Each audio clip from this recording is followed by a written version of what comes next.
Well, greetings, imagination connoisseurs. Once again, it is I, your Duke of Dope Discourse, your master of fun and wonder, and as John Campea calls me, which is still undefined, your existential Mr. Rogers, Robert Meyer Burnett, and this is issue 5 of the Weekly Hero. But you know what? You didn't come to see me. You came to see the loveliest, most effervescent, most intelligent, most voice-talented woman I know. Aww. The great Kris Carr. Kris, how are you today? I'm great. I really liked the one where I got called the Empress of Effervescence. That one made me feel very fancy. Well, that's your nickname now. Yes. Somebody needs to do some fan art. Yes, please. I want to see some fan art of Kris Carr as the Empress of Effervescence. Yeah. That's not like Empress Hoshi Sato from the Mirror Universe in Star Trek Enterprise. See, I had to bring up Star Trek. Couldn't do a show without that. Proud of you. You know, you're more effervescent than she was anyway. Aww. There you go. Bud. So listen, it's been both a good and also a distressing but certainly interesting week in the land of heroics. A bit tumultuous. But we're going to start with a great announcement. Heck yeah. My God, if you're not watching the Harley Quinn show, and to be honest, unless John Campea sung its praises, I don't know if I would have watched it. A lot of people were talking to me about Harley Quinn. It's funny to me because John was always complaining about Warner Animation, but man, is he on board. And I know he said he was even reluctant to dive in to Harley Quinn, the animated series. It is an R-rated romp of fun, that show. It's so fun. And my God, they've announced a what? They have announced that they are going to be doing a Valentine's Day special, which I am so here for. I mean, one of the great couples on TV now is certainly Harley and Ivy. I know. It's so nice to see Harley in a relatively healthy relationship, too. Yes. I mean, I just wish they were more bent on world domination than they are. They should take, because I want to live in the world that they control. That's very true. That'd be very, very fun. Right? I love him on this. So you know, it seems to me we're going to get a Guardians of the Galaxy holiday special. We got something we're going to talk about soon, a Werewolf by Night. I'm going to call it a Halloween special. Yeah, you know, that's what it is. So we're getting specials, and they're better than the original Star Wars holiday special from 1978. Oh, yeah. Which wasn't good. Well, you know, when you do enough cocaine, anything seems fun. Seems like a good idea. It's true. And when you've got both B. Arthur and Harvey Korman, you know, come on. B. Arthur being in it is my favorite part. I just love it so much. And who knew that Chewbacca's family had members Itchy, Mala, you know, I mean, come on. That extended universe is fucked. Wow. Wow.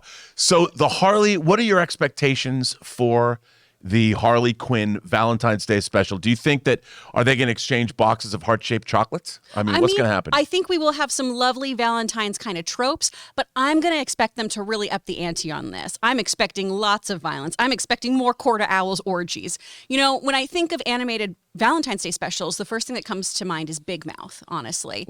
And you have that level of raunch out in the universe. And I know that's not quite Harley Quinn's vibe, but we've got that raunchiness, that violence, that more adult sensibility on this show, and I'm really expecting them to just go hog wild with this special because they can. You know, one of my favorite 80s slasher movies, and I didn't go into it with great expectations, but I really liked it, was My Bloody Valentine. Ooh. And do you think there's going to be somebody will actual hearts get removed? I think that'd be a cool move. I think that'd be a fun way to take this. Do you think in this Batman will finally go down on Catwoman? Will that be allowed? You know, I would hope so. Because that was some controversy. Because that's when what was it? Didn't Nirvana sing about a heart-shaped box? They did. It's always, you know, you got to go eat at the Y, yodel in the valley. You know how it is. I mean, why shouldn't they do that? They should. I mean, if they can't do it in the comics, they can certainly do it in this show. Exactly. I've never understood that. I mean, no, I thought it was silly. If Batman doesn't do that, okay, poor Batman Selena. would be a cunning linguist. Let me tell you. I think he would so. He would. And we'll see that, I think, in the Valentine's Day special. I think so, too. And, you know, at a time when Warner Brothers really is just, I mean, setting fire to animation, you know, with everything that's happened with Cartoon Network and everything. Warner Brothers set fire to its studio yesterday. Everything. It's a fire sale and everything must go. You know, I'm obviously a huge animation fan. I love this medium. And it's nice to see at least that Harley is a survivor here. Right. You know, I'm glad that they are doubling down on wanting to create more with this character.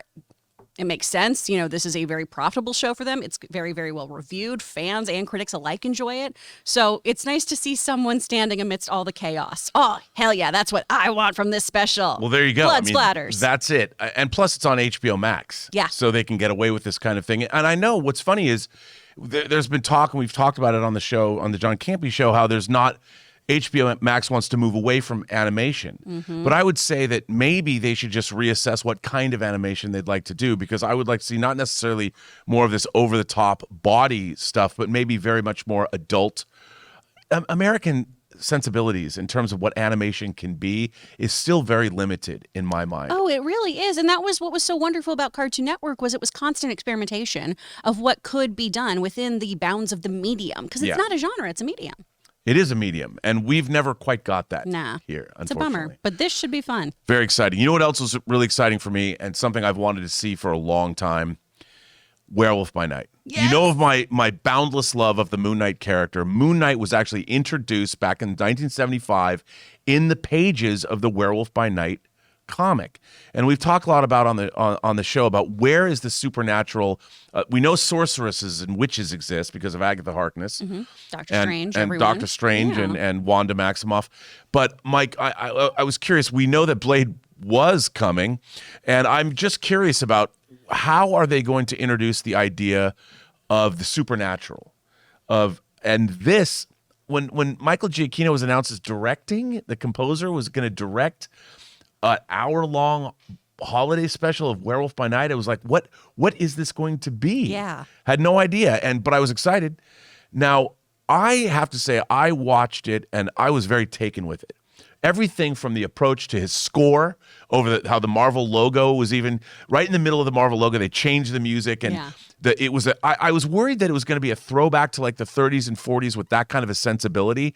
It was inspired by those things. It was definitely a love letter. Definitely a love letter, but there's even some Cabinet of Dr. Caligari and German Expressionism, but it was modern.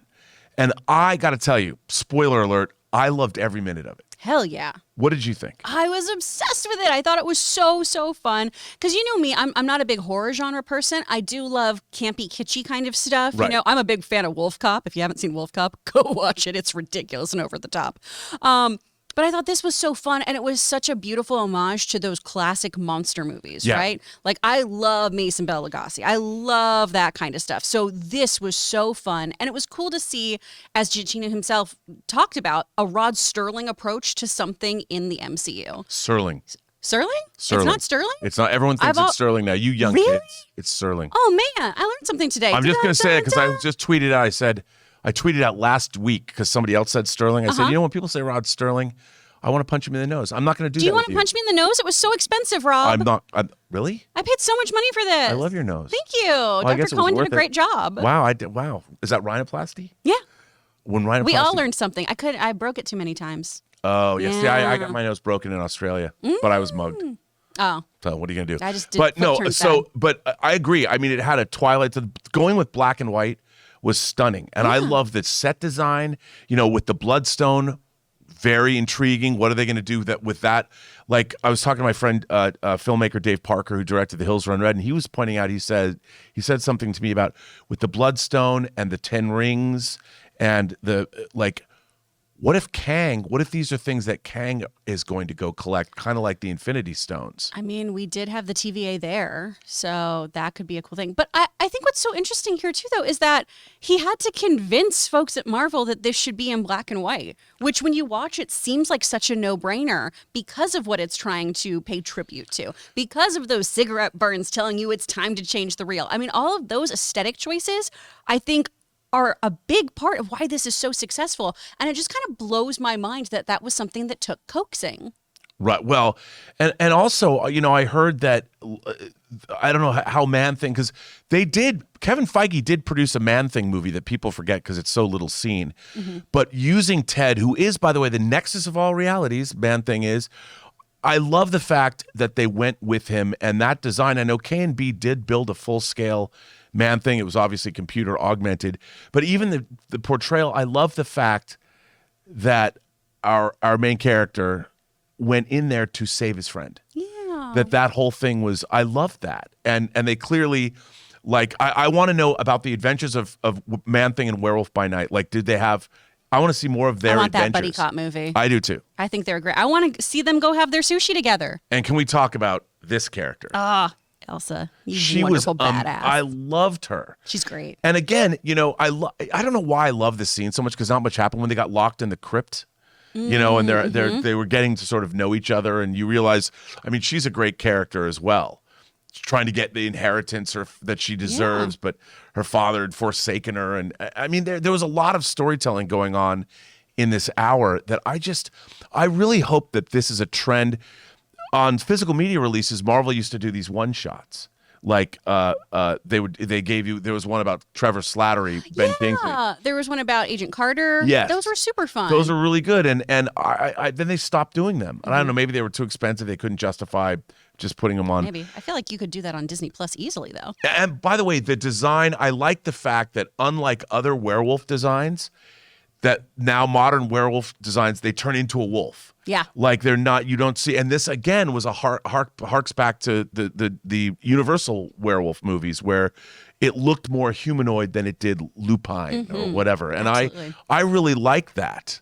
I thought that was really a great choice. I agree. Now, I got to ask you though, do you think this is going to stay a true standalone thing, or is this going to ultimately connect to things in the Marvel universe? I think it has to connect. The Bloodstone will connect. And Man-Thing, I think, has to connect. I was surprised. I know they wanted it to be standalone, but I was surprised that there was no mention, especially with we're in the middle of the multiverse saga that the nexus of realities of that Man-Thing represents. I don't know if they're going to bring him back, but I would think he would definitely be somebody that would be crucial to whatever their plans are moving forward. Yeah. But I do think, like, while it didn't have any direct ties, we're going to see these characters again. I mean, I think because they're kind of setting up a Midnight Suns series with this. They could spin off into that if they wanted to. Well, in theory, we'll get all that tasty supernatural stuff. I mean, I really liked it. I again, with all of these, my question about whether supernatural beings get snapped by Thanos, like if you're part of the undead, if you're a vampire, do you get snapped? I guess because you're still consuming resources, but I'd like clarification on that, Ref. Samey. Tell me more about it. Well, and let's see. Next, we've got today. Was it today we had some news About the Marvel lineup just getting shaken up because of Blade. I mean, shaken up, not just like a few things get moved, but like Secret Wars got moved, 10 months? We had the one we most want to see, Deadpool and Wolverine, probably the movie that's least connected to the MCU. I mean, they're going to bring you, my theory is they bring us into the MCU at the end of the movie as opposed to being in the MCU from the beginning. I feel like they're definitely going to make a joke too about this. Yeah, and that's damn it, Blade. And Deadpool's going to have to say goodbye to Wolverine. That's how they're going to get their poignant ending. You're going to go off into non-existence or into the multiverse. That's beautiful. And it's going to be because you'll get the goodbye that Deadpool gets, and it'll be poignant, not as poignant as Wolverine dying in Logan. Yeah. But still pretty good. But so this shakeup, I mean, here's the thing. I know you guys talked about it on the show this morning. Yeah. I wasn't on the show this morning. I really wanted to morning. hear what you thought, though. You know, I don't think it's just because of Blade. Oh. I think this move, they're using Blade as an excuse. Not that they need an excuse, but everyone knows that the director walked, and I've heard there's a lot of tumult behind the scenes.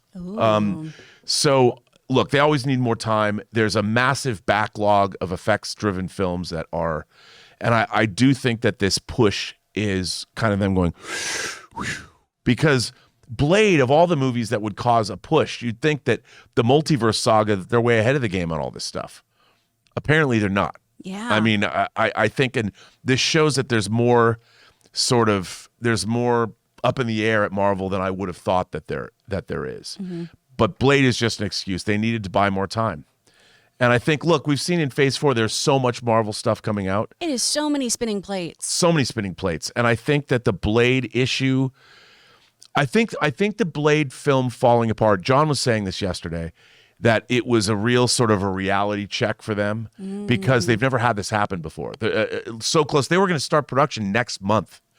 I mean, when you're a month away from pre-production on a movie this size, you've been deep into pre-production. They're 14 weeks at least. Yeah. And when I say 14 weeks, that doesn't even count the years of development that these movies go through. We're talking about 14 weeks, getting the crew together, building sets. I'm sure they were going to shoot this in Atlanta and maybe in Europe as well. I'm not sure, but the crew is deep into this. They've got payroll. They've got hundreds of people working on this movie. To halt production is a big deal a month before shooting. more so than people might know. But it was a huge deal, and I think that it has ramifications because a lot of this crew moves from one film to the next. So if you have to stop production and lay off an entire team, that's going to affect the production of your movies down the line because they shoot so much of these in Atlanta. So I'm speculating here, but your crew, what are you going to do? You have to lay a bunch of people off, which these people think they have jobs probably for the whole year, and suddenly there's a huge break in all of this that they have to make up. So I would imagine this is not, they're not happy. No. Over in the hallowed halls of Disney and Marvel. Not at all. What do you think? I think the people of Atlanta are really frustrated right now too. Oh my gosh, my actor friends who live there are just like, whoa, I would love to know if this is happening. I would love to, be trying to get in the room for this one, but yeah, because it's not just crew. I mean, they use lots of extras and everything, and it's a big local hire market for Marvel. They use a lot of Atlanta-based actors, and we've seen a lot of wonderful actors who would otherwise maybe not be noticed because of Marvel being based there, being utilized.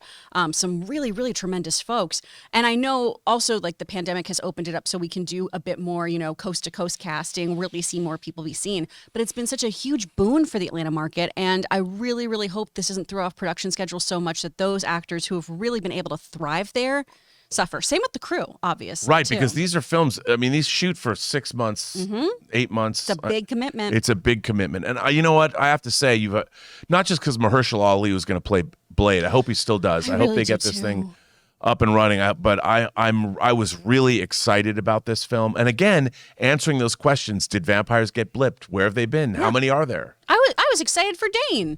Yes. I'm excited about all those things. So hopefully they get their poop in a group and we can figure this out. I hope so. But speaking about getting our poop in a group, I don't know where that goes, but we have sponsors.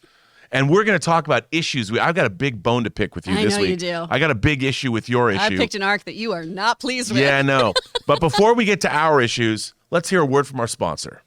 We want to take a moment and thank a sponsor of today's video, HelloFresh. Guys, my wife Ann and I love using HelloFresh. With HelloFresh, you get farm-fresh, pre-portioned ingredients and seasonal recipes delivered right to your doorstep. Skip trips to the grocery store and count on HelloFresh to make home cooking easy, fun, and affordable. And that's why it's America's #1 meal kit. When you subscribe to HelloFresh, you can check Save Money off of your fall to-do list. HelloFresh is 25% cheaper than takeout and even less expensive than grocery shopping too. And HelloFresh works with your ever-changing schedule. Plans are flexible and you can choose your meals for the week, update your preferences, or change your delivery day all in the HelloFresh app. Now, Ann and I are both working professionals, so when it comes to dinner time, it can be a bit of a challenge. We don't really have time to cook and we don't want to eat out all the time. And that's why HelloFresh comes through so clutch for us. Not only do we get to eat delicious, nutritious food, but Ann and I both have a lot of fun getting to cook together, following the easy-to-follow steps in getting the meals made. So go to HelloFresh.com/Campea65 and use the code Campea65 for 65% off plus free shipping. That's HelloFresh.com/Campea65 using the code Campea65 for 65% off plus free shipping.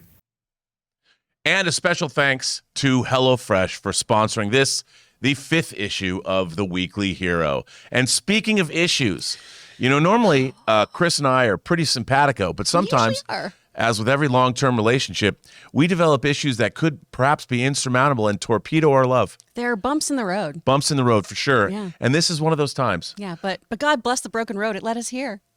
Wow.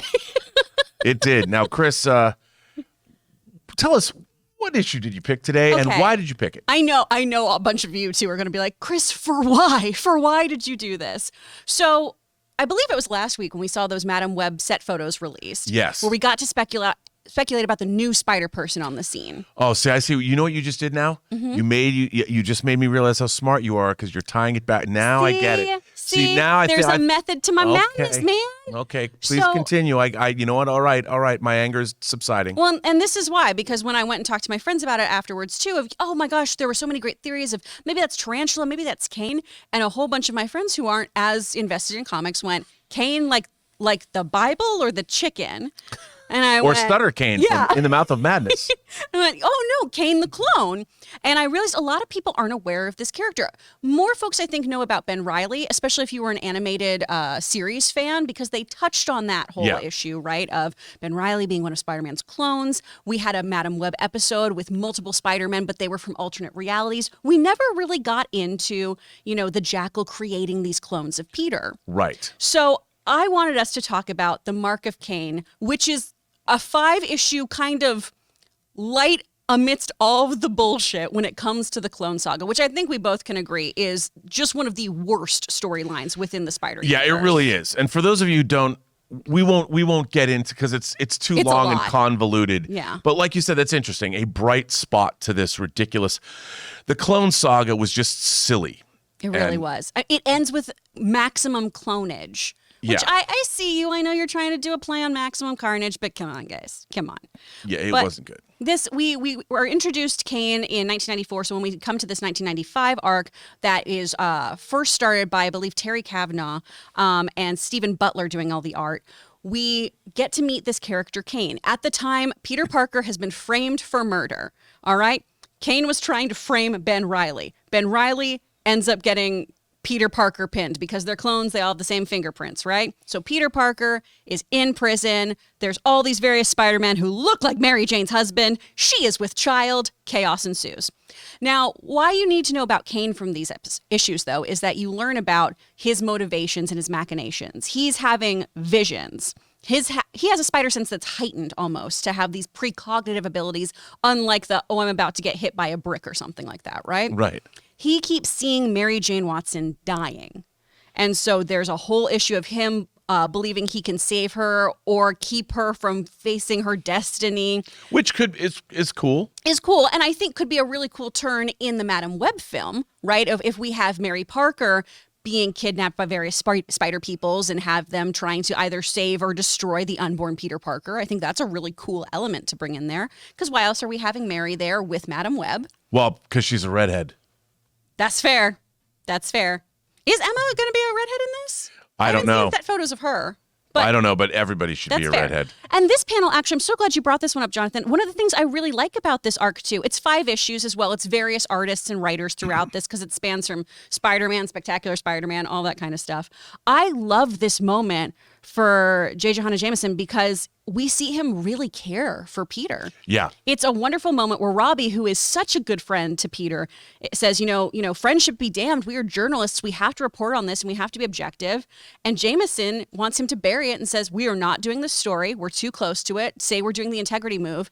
But Parker is up against a wall and I don't know how to help him. And you see him genuinely care for this kid who he usually treats like crap. And I think that's a really cool aspect of this that we don't see very often. I have to say the panel design in the previous page and this page is really good. Going from the exterior of the silhouette of J. Jonah, it's good. Now the arts, this is a great very cinematic. It is, right? And this is one of the unfortunate things about this arc in particular, even in the issues themselves, right? I can forgive this from comic to comic with different artists coming in.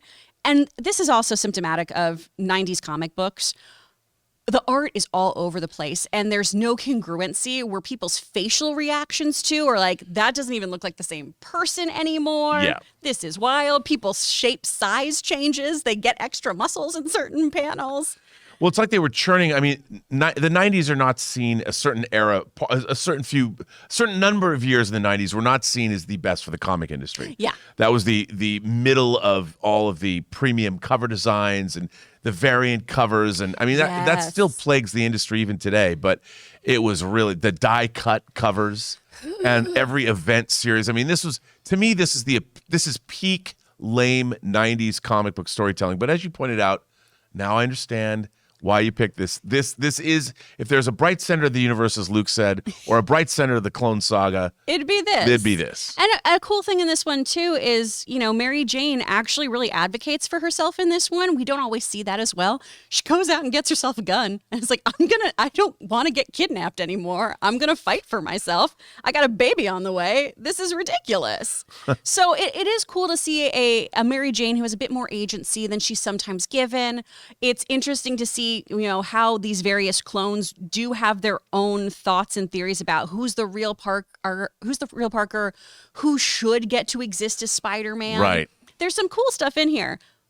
That being said, it is completely warranted to not dig this arc or this entire saga. No, I mean, because it's so far away from Spider-Man's core ideas into this weird, it's almost like some zany mad scientist. You might as well have bubbling cult beakers full of green liquid or something. It's not far away from that. It's not what we want from Spider-Man. Well, and that's what I think is why this seems like a jumping off point to me for Madam Web, because the idea of that movie existing with Sony right now is very confusing to me still. Right. And obviously they haven't released a lot of information on it. It's still in production. I'm going to wait to see how it all pans out.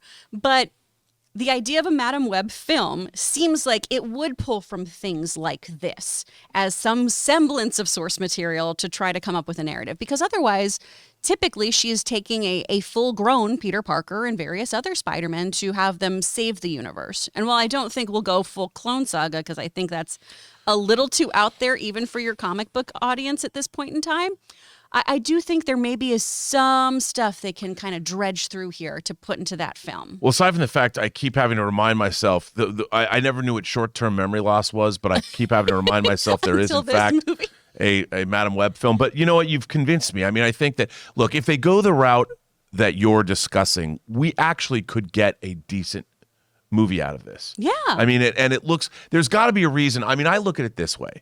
I want to love everything. I'm not inherently cynical about what they're making. Just because It's Morbin Time didn't work out. The Venom movies were kind of fun, and the fact that Sony allowed No Way Home to get made is astonishing. Yeah. But the fact that they've decided to make a Madam Web movie at all leads me to believe that what led them down that path is somebody came in, maybe the writers of the actual script, pitched them a great story, and they're like, oh, we have to do that. Yeah. And because I know it does touch on the Spider-Man universe. It could have ramifications. I'm sure somebody I bet even Kevin Feige got a phone call. I want to believe that someone asked him, should we do this? And when he heard, I want to believe this project had his blessing. I really want everyone to be very kumbaya when it comes to Spider-Man. I think so too. We got to protect Peter and his IP at all cost. Well, I have to say, Kris, you've convinced me. This is what mature people do when they're in a relationship. Aww. They talk about their issues, Yeah. and I listen. You I did. listen to you, and I'm convinced now. Sweet. I don't think that you've wasted my time or the viewers. I think you've made a compelling argument, and I really like your take on this. And I like the fact that you point out that Mary Jane Watson is a Second Amendment advocate. Yeah, apparently. Who knew? Apparently. Well, now it comes to a segment of the show that's great because it's all about me. What can I say? I mean, the raging narcissist that people know me to be, because isn't there a little bit of narcissism in everyone that's on YouTube? All of us. All of us. Yeah. Well, one of the things I'm not narcissistic about is because there's always somebody online that has more than I do. Hot toys. Mm-hmm. And I've got a pretty good one. A hot toy I was a little bit skeptical of. I wanted to get it. Probably was going to pass on it just because the character wasn't significant until they were announced for another Marvel project. So why don't we take a look? Taylor shot me recently showing off my hot toy of this character. So I am here with Robert. Robert, which hot toy do you have with us today? Okay, now I have to say, I wasn't necessarily going to buy this hot toy because in the film, this character wasn't what we'd hoped they would be. But after I saw the hot toy, and I got an incredible deal on it because I used points from Toys Wonderland that I'd acquired, so I got it cheap, less than half price what it retails for. But once it was announced that this character was going to be in Thunderbolts, I'm like, oh, I have to get this because what a toy it is. The Taskmaster! Now, of course, in Black Widow, we saw the Taskmaster in the movie Taskmaster. Olga Kurylenko, Taskmaster's a girl, I understand. But this figure is dope. I thought this character design was dope. Once again, the Marvel Cinematic Universe delivers absolute magnificence when it comes to character design. And this character is chock-a-block full of accessories, swords. It comes with great arrows. I mean, this is probably overkill in terms of a pose. I just wanted to add more accoutrements. But like this shield is attached by a magnet on the wrist. Really, it's got the sword. It's got multiple hands. It's got gauntlets on the side that are replaceable with knives both. So like here's a knife that's, this is a separate piece. Again, these pop off. There's pieces that don't have the knives out, and you can choose which way to display it. I just put as many weapons as I could, many accessories as I could to show this figure. And obviously the hood comes down. And again, this is why people love Hot Toys. And you know, this also kind of harks back to Super Sentai figures, almost like, there's almost, I hate to say this, by the way, don't take it the wrong way, a Power Rangers vibe to this character. I just love the colors, and of course, very different than the comic portrayal. But goddamn, this is exactly why I collect Hot Toys figures, because they do such a great job on these uniforms. The costumes, just beautifully, beautifully done. And I'll tell you something, I don't think, because this character was not probably heavily pre-ordered, now that it has been announced that Taskmaster is going to be in Thunderbolts, now they might make a Thunderbolts version of Taskmaster. I mean, who are we kidding? They're Hot Toys. Of course they're going to do that. But you know what? If you can put this with the new Winter Soldier, White Wolf, Bucky Barnes, whatever that came out for the Falcon and Winter Soldier series, you've already got 2 members. And if you add the Yelena figure that hasn't come out yet, you can have 3 members of the Thunderbolts as part of your Hot Toy collection right now. And as every Hot Toy collector knows, or every 6-scale collector knows, you have to wait sometimes years to get these figures. And you can have a majority of, well, not a majority, maybe 2/3, maybe a third of your Thunderbolts characters right now and display them all together, which is choice. But does she twerk? You know what? Doesn't everyone twerk? We all of us need to twerk. If you don't twerk, I don't know what your problem is. Anyway, there's the Hot Toy figure of the week, the Taskmaster. And this brings us, of course, to the end of issue 5 of the Weekly Hero. I don't know if we can leave you with a cliffhanger to bring you back next week. Do you have any cliffhangers to leave anybody with? Come back here because we like our job. That's a good one. You know, the cliffhanger is keep them employed. Keep me employed. Will we be employed by next week? I hope so. I don't want to live in my car. Well, Kris, you know why you don't live in your car? Because you have a great class. I keep hearing from people how good your class is. Oh, thank you. Tell people about your class. Oh, Mish, I actually have a boot camp version of it coming up in November. So if you can't commit to weekly classes, I have a 1-day, 4-hour boot camp for Introduction to Voiceover, where we go over commercials, public service announcements, video games, animation, all kinds of good stuff. It's going to be great. You can find out more about that through my Instagram at actor Kris Carr, or head over to who I'm partnered with, eebstudios.com. It's going to be a hoot. Now, let me ask you this. You're a voiceover coach. Give us an example of what's a favorite voice that you do. Oh, well, a lot lately, weirdly, I've been doing a lot of more femme fatale characters, so she has to speak down more in her chest voice. She's a little more sultry. And I've also been doing a really, a lot of broad, brassy women who are very, very, in your face and don't want to take any of your shit. I really like that. Isn't it a good one? It's good. That's my voice for Yura. She's Thank you badass. very much. Well, ladies and gentlemen, boys and girls, fans of heroes, the world, the universe over.